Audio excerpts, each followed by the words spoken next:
السلام علیکم ویور، میرا نام عطاء الرحمن اور آپ دیکھ رہے ہیں عطاء بخاری یوٹیوب چینل۔ قرآن کریم کی مسلسل ایکسپوزیشن کے سلسلے میں آج ہمارا یہ ویڈیو سورہ البقرہ کی آیت نمبر 104 اور 105 ان کی ہم ایکسپلینیشن کریں گے۔ تو آگے بڑھنے سے پہلے آپ میرا یوٹیوب چینل سبسکرائب کر لیں اور بیل آئیکن بھی پریس کر لیں۔ 104 نمبر کی آیت یہاں سے شروع ہوتی ہے، یا ایھا الذین آمنوا لا تقولوا رائنا۔ اب یہ جو قرآن کریم کے جو مخاطب تھے، اولین مخاطب، ان سے خطاب ہے۔ نبی کریم صلی اللہ علیہ وسلم کے دور کی بات ہو رہی ہے۔ ان سے کہہ رہا ہے کہ یا ایھا الذین آمنوا، اے ایمان والو، ایمان لانے والو، لا تقولوا رائنا، رائنا نہ کہو۔ رائنا ہوتا ہے کہ ذو معنی الفاظ بولنا، جس کے کئی مطلب نکلتے ہوں اور بات میں کوئی کلیئرٹی نہ آئے، سننے والا جو ہے اس کے ذہن میں کوئی ایمبیگیوٹی آ جائے، کوئی بات اس کو کلیئر نہ ہو، بات کچھ اور ہو رہی ہے اور سمجھ کچھ اور رہا ہو، تو یہ سارے ذو معنی گفتگو ہوتی ہے، ذو معنی الفاظ ہوتے ہیں، ذو معنی جملے ہوتے ہیں۔ تو قرآن کریم نے اس سے منع کیا ہے کہ جب بھی بات کریں بالکل کلیئر کٹ انداز میں بات کریں کہ آپ کیا کہہ رہے ہیں۔ دیکھیں، ایک بندہ بات کرتا ہے تو اس کے ذہن میں کچھ اور تصویر ہوتی ہے، کچھ اور مقصد ہوتا ہے بات کرنے کا، سننے والا بات کو کسی اور انداز سے دیکھ رہا ہوتا ہے، کہنے والا کسی اور انداز سے سوچ رہا ہوتا ہے، اور اس کا مقصد بات کرنے کا کچھ اور ہوتا ہے۔ اور یہ آپ نے دیکھا ہوگا کمیونیکیشن میں، آپ یہ دیکھیں کہ جب بھی ہم کمیونیکیشن کرتے ہیں تو جو لوگ کمیونیکیشن میں ایکسپرٹ ہوتے ہیں، خاص طور پہ جو مارکیٹنگ کے لوگ ہیں جن کو کمیونیکیشن سکھائی جاتی ہے، تو ان کے اوپر بڑا فوکس کیا جاتا ہے کہ جب بھی آپ کسی وینڈر سے بات کریں تو بڑی کلیئر کٹ بات کریں۔ کوئی کمپنی کی پالیسی ہے، پرائس پالیسی ہے، کوئی اس کے اوپر انسینٹیو ہے، تو بالکل کلیئر بات کریں۔ یہ میں نے آپ کو ایک ایگزامپل دی ہے۔ قرآن کریم یہی چیز کہہ رہا ہے، کیونکہ یہ زندگی میں انسانوں کو ایک دوسرے کے ساتھ انٹریکشن کرنا ہوتا ہے، کمیونیکیشن کرنا ہوتا ہے، تو اگر ہم اس طرح سے بات کریں کہ دوسرا سننے والا یا سننے والے اس بات کو اس کا کوئی اور مطلب لے لیں، غلط مطلب لے لیں، تو اس سے ایک تو بات کرنے کا مقصد بھی ختم ہو جاتا ہے، دوسرا اس سے سوسائٹی میں کوئی انتشار پیدا ہو سکتا ہے۔ تو اس لیے بولنے والے کو بھی چاہیے کہ وہ ایسا کلیئر انداز سے بات کرے اور اگلے کی نفسیات کو مد نظر رکھ کے بات کرے، تاکہ اس کو یہ یقین ہو جائے کہ میں جو کہہ رہا ہوں، جو میں کہنا چاہتا ہوں، سننے والا بھی وہی سمجھ رہا ہے۔ اور یہ انٹریکشن کر کے آپس میں کویسچننگ کر کے بات کو کلیئر کر لیں کہ میں نے کیا کہا ہے اور سننے والے نے کیا سمجھا ہے، کیا اس نے وہی سمجھا ہے جو میں نے کہا ہے۔ یہ چیز بہت ضروری ہے سوسائٹی کے اندر۔ آپ یہ دیکھیں، موسٹلی سوسائٹی کے اندر، جو ہمارے گھروں کے اندر بھی اور معاشرے کے اندر بھی جو لڑائی جھگڑا ہوتا ہے، اس کے اندر بنیادی چیز یہی ہے کہ اور اینڈ پہ جب بات آتی ہے فیس ٹو فیس، تو وہ یہ کہہ رہا ہوتا ہے کہ میرے اس کہنے کا مقصد یہ نہیں تھا جو اس نے سمجھا ہے، اس کو غلط فہمی ہوئی ہے۔ تو یہ غلط فہمی نہیں ہونی چاہیے، یہ غلط فہمی نہیں ہونی چاہیے، بات کو کلیئر کرنا چاہیے۔ تو یہ ہے کہ رائنا نہ کہو، یہ بات ہے۔ موسیٰ علیہ السلام کے ساتھ جو بنی اسرائیل تھے، جب موسیٰ علیہ السلام کو بات کرتے تھے تو وہ آگے سے ذو معنی باتیں کرتے تھے، تو قرآن کریم نے ان کو منع کیا ہے۔ آج قرآن کریم ہمیں بھی منع کر رہا ہے کہ ذو معنی گفتگو نہیں کرنی، بات کو کلیئرلی کرنا ہے۔ اور آگے کہتا ہے وَقُولُوا انظُرْنَا وَاسْمَعُوا۔ یہ کیا کہہ رہا ہے؟ کہتا ہے کہ وَقُولُوا انظُرْنَا، کہ بلکہ ذو معنی گفتگو کرنے کی بجائے اپنے آپ کو بالکل کلیئر رکھنے کے لیے بنی اسرائیل سے کہہ رہا ہے، اور آج ہمیں بھی کہہ رہا ہے، قیامت تک کے لوگوں کو بھی کہہ رہا ہے۔ کہتا ہے کہ خود کو کلیئر رکھنے کے لیے ایک نظام کو فالو کرنے کے لیے، ایک سسٹم کو فالو کرنے کے لیے کوئی ایسی ذومانی گفتگو نہ کرو۔ یہ چیز ڈسپلن کے بھی خلاف ہے کہ جب ایک چیز کہی گئی ہے تو اس کے اندر ذومانی گفتگو کرنا یہ بالکل صحیح نہیں ہے۔ موسیٰ علیہ السلام کوئی بات کہتے ہیں تو آگے سے اس کو یعنی ذومانی الفاظ میں کرنا تو یہ ٹھیک نہیں ہے۔ وہ ایک نظام ڈیولپ کر رہے ہیں تو تم نے اس نظام کو فالو کرنا ہے، یہ بات اس کے اندر کہی جا رہی ہے۔ کہ انظرنا کا کیا مطلب ہے؟ جو نظام ہے اس وقت موسیٰ علیہ السلام تھے، آج جو بھی نظام ہے وہ نظام نظر رکھے لوگوں کے اوپر کہ کہیں لوگ ڈسلوڈ تو نہیں ہو رہے، بہک تو نہیں رہے، اپنے ٹریک سے ہٹ تو نہیں رہے، ڈی ٹریک تو نہیں ہو رہے۔ تو یہ کس نے نظر رکھنی ہے؟ جو لیڈر ہوتا ہے، جو سربراہ ہوتا ہے، جو امام ہوتا ہے۔ اس وقت موسیٰ علیہ السلام تھے، ان سے متعلق کہی جا رہی ہے۔ تو امام لیڈر ہوتا ہے جو گائیڈ کر رہا ہوتا ہے، لیڈ کر رہا ہوتا ہے۔ تو یہ کہہ رہا ہے کہ وہ جو نظام ہوتا ہے، وہ نظام جو ہے اس کے اوپر نگہبان ہوتا ہے، واچ کرتا ہے کہ لوگ کہیں ڈسلوڈ تو نہیں ہو رہے، ڈی ٹریک تو نہیں ہو رہے، بے راہ روی کا شکار تو نہیں ہو رہے۔ تو کہتا ہے تم تو بلکہ یہ کہو کہ ہمارے اوپر نظر رکھیں، ہمیں واچ کریں کہ کہیں اگر ہم سے کوئی غلطی ہوتی ہے تو ہمیں بتائیں تاکہ ہم اپنی اصلاح کر لیں۔ یہ چیز قرآن کریم ایک مینرز بتا رہا ہے، ایٹیکیٹس بتا رہا ہے، ایک ڈسپلن کی بات کر رہا ہے۔ ایک سسٹم کے اندر ریاست کا ایک نظام ہے، اس کو چلانے والے اس کی ایگزیکٹو ہوتے ہیں، اس کا ایک سربراہ ہوتا ہے، اور آگے جو عوام ہوتے ہیں جو فالو کر رہے ہوتے ہیں، محکمے ہوتے ہیں وہ بھی فالو کر رہے ہوتے ہیں۔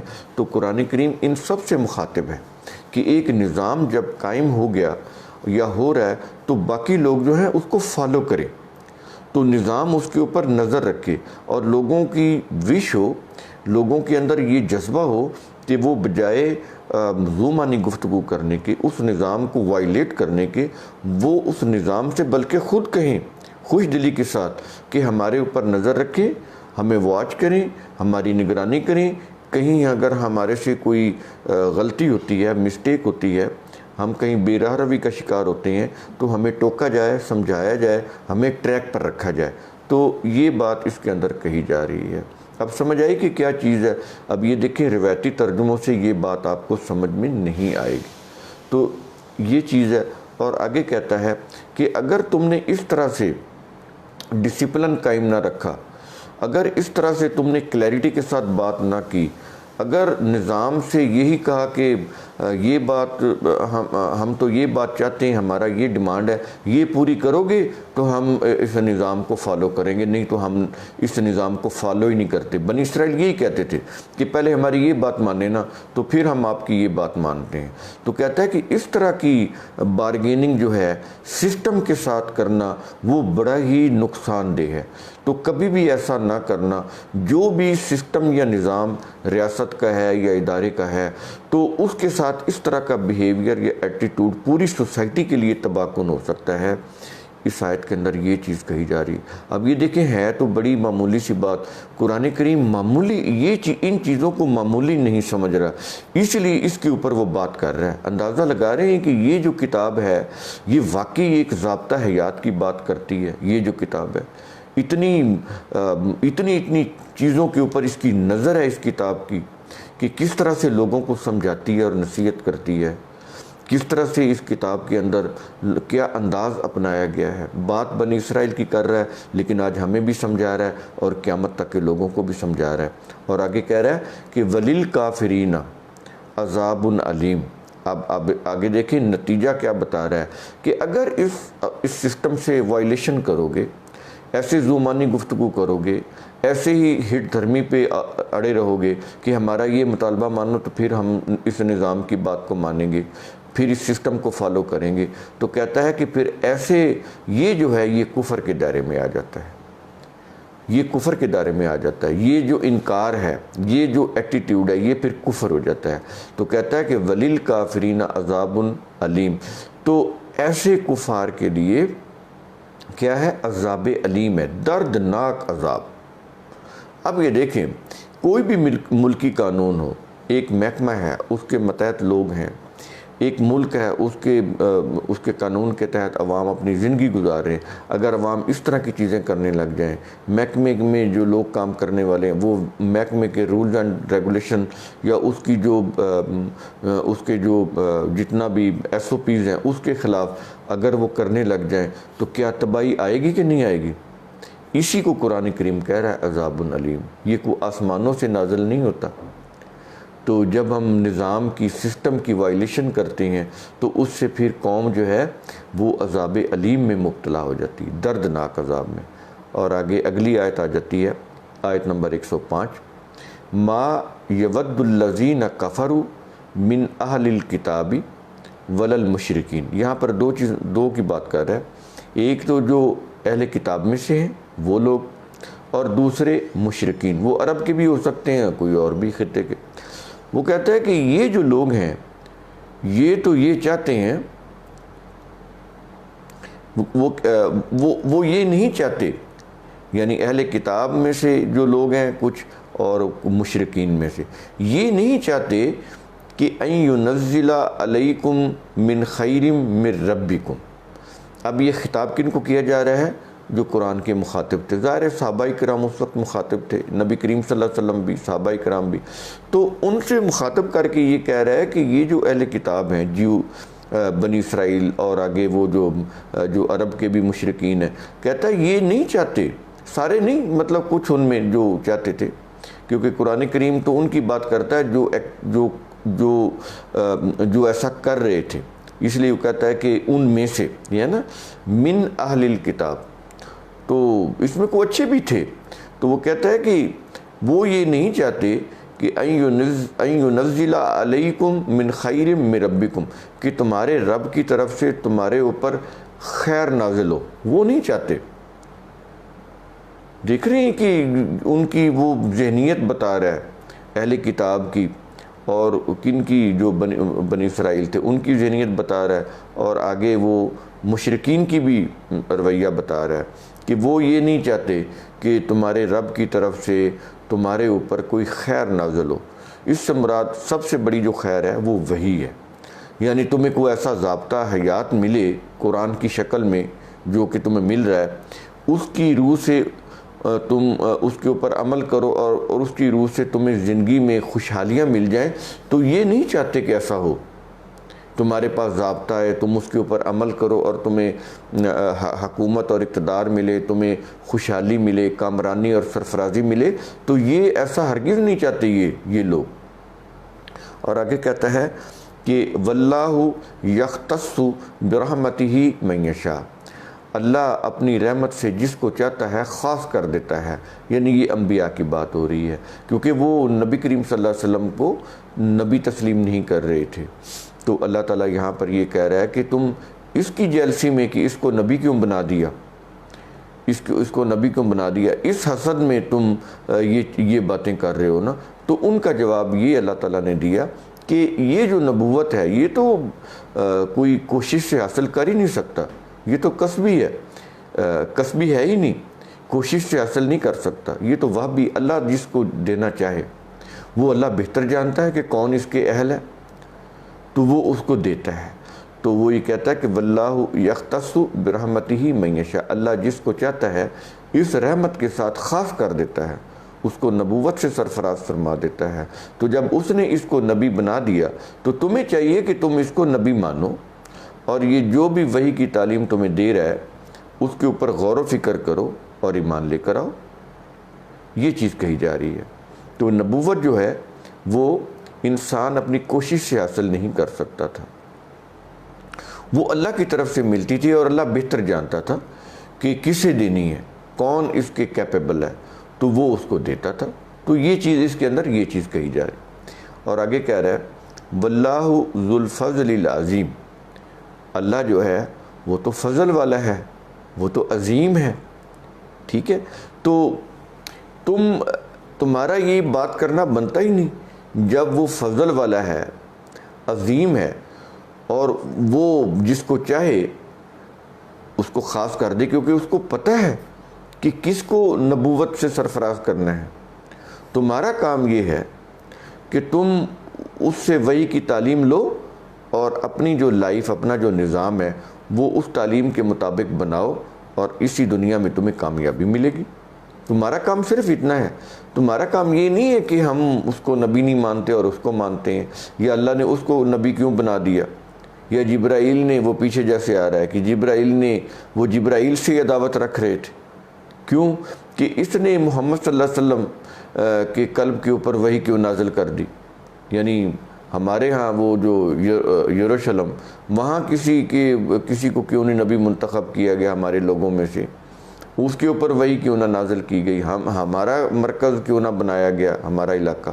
تو یہ چیز اس جیلسی کے اندر وہ نبی کریم صلی اللہ علیہ وسلم کی نبوت پر ایمان نہیں لا رہے تھے۔ تو یہاں پر یہ چیز کہی جا رہی ہے کہ واللہ یختص برحمتی، اللہ اپنی رحمت سے جسے چاہے وہ اسے نبی بنا دے۔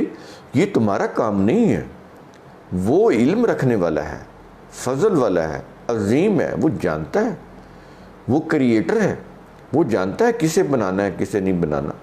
تو یہ تم اس طرح کی چیزیں، یہ باتیں جو تم کر رہے ہو، یہ بالکل صحیح نہیں ہے۔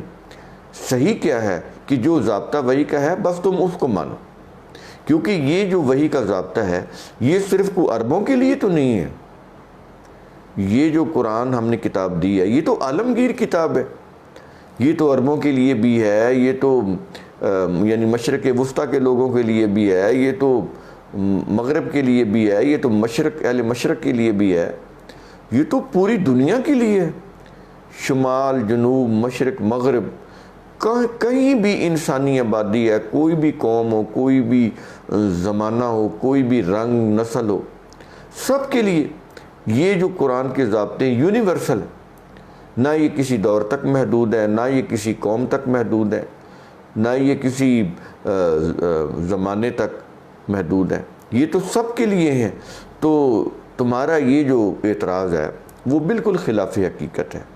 تو یہ صرف عربوں کے لیے نہیں ہے، تو یہ پوری دنیا کے لیے ضابطے ہیں اور قیامت تک کے لیے ہیں، یہ بھی نہیں کسی مخصوص زمانے کے لیے ہیں۔ تو اس لیے تمہارا جیلسی کرنا بالکل غلط ہے۔ تو یہ 2 آیتیں ہوئیں، یہ دیکھنے میں تو شاید آپ کو بالکل ایسے ہی لگیں، لیکن ان کے اوپر جب آپ غور کریں تو آپ کو پتہ چلے گا کہ بڑے ہی اہم اس کے اندر چیزیں بتائی گئی ہیں۔ تو ان کے اوپر غور و فکر کریں، تدبر کریں، کیونکہ قرآن کریم نے بار بار تدبر کا حکم دیا ہے۔ تو تدبر کریں، غور کریں، اور اس سے کیا ہوگا، ہم سوچنے سمجھنے کے ہمیں ایک عادت پڑ جائے گی۔ تو ہم جو بھی کام کریں گے وہ سوچ سمجھ کر کریں گے، ریشنلی کریں گے، اس سے ہم پروگریسو مائنڈ سیٹ کے حامل بنیں گے۔ تو میرے ویڈیوز کو لائک کریں، شیئر کریں، میرا یوٹیوب چینل آپ اسے سبسکرائب کریں، بیل آئیکن بھی پریس کر لیں۔ شکریہ۔